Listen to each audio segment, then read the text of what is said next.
Hello, এখন বাজে 9:30 আর আমরা এই যে দুজনে রেডি হয়ে গেছি। তো করতে করতে চুপ করো।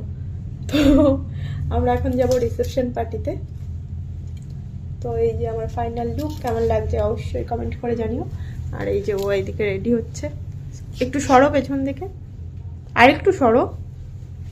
তো এই যে ভালো করে দাঁড়াও, তুমি কি বাচ্চা নাকি যে ওরকম নকশামি করতেছো? সুন্দর করে দাঁড়াবে তাহলে। বলো আমার লুকটা কেমন লাগছে। বেকার। তো এই যে আমার ফাইনাল লুক, আমার কেমন লাগছে অবশ্যই কমেন্ট করে জানিও। আর আই মেকআপটাও কেমন লাগছে জানিও। তো চলো যা যাক ঝটপট করে ভেনুর দিকে।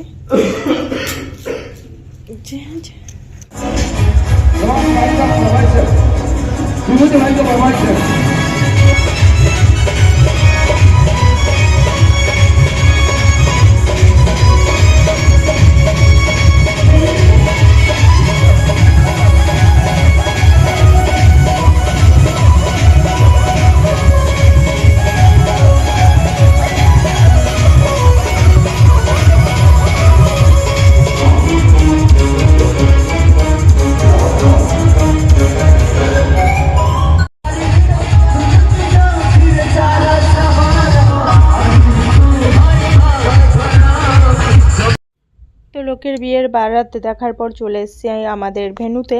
তো এই যে রাতে খুব সুন্দর লাগছে লাইট দেওয়ার ফলে।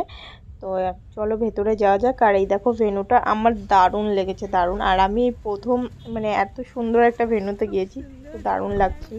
তো চলো ঝটপট করে ভেতর দিকে যাওয়া যাক, কারণ সবাই অলরেডি চলে গেছে, আমরাই লেট। তো চলো যাওয়া যাক ভেতরের দিকে।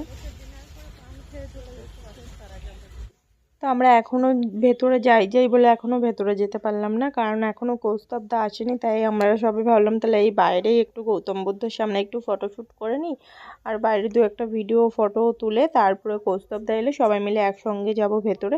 কারণ গাড়ি কম থাকার কারণে সব গাড়ি আমাদের রেখে আবার যাবে, তারপর আবার আসবে, সেই কারণে একটু লেট হয়ে যাচ্ছিল।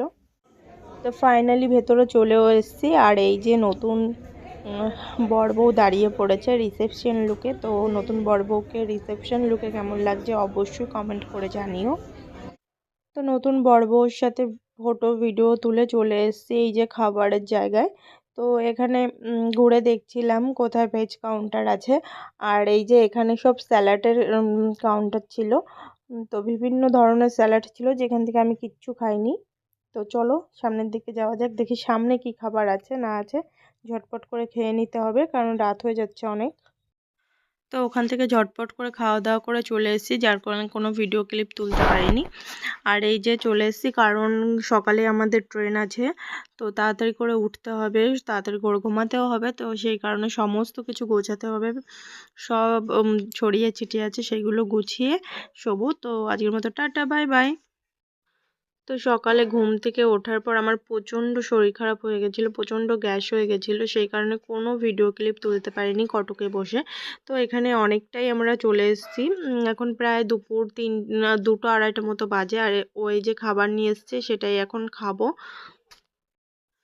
তো এটা ছিল ভেজ থালি, এখানে ছিল গোবি চিলি, ডাল ছিল, একটা ভাজি ছিল, আর মিষ্টি, রুটি, পনিরের তরকারি আর স্যালাড। তো এই প্রথমবার আমি ট্রেনে বসে ভাত খাবো। তো দুপুরের লাঞ্চটা আমরা ট্রেনে বসেই সেরে নিলাম।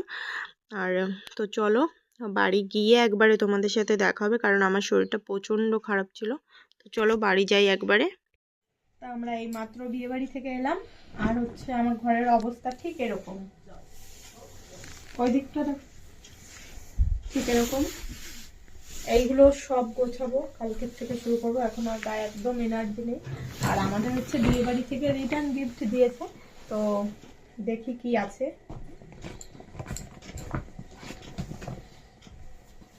তো এই যে খুব সুন্দর একটা ফটো ফ্রেম, ভালো আসছে, হ্যাঁ খুব সুন্দর। এটা হচ্ছে পুরো তালপাতার উপরে করা, ওইখানের মানে কি বলবো, এটা ফেমাস, খুব সুন্দর জিনিসটা। একটা রাধাকৃষ্ণর পেন্টিং করা আছে। আর হচ্ছে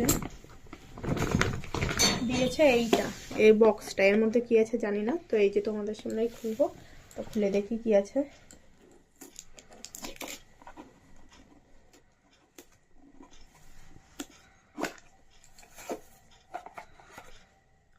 বাবা লাড্ডু, এই যে কত বড়, কত বড় বড় লাড্ডু দুটো। হাতে নাও, হাতে নিয়ে দেখাও। পুরো বোম। ও ইয়ে করা আছে, থাক থাক।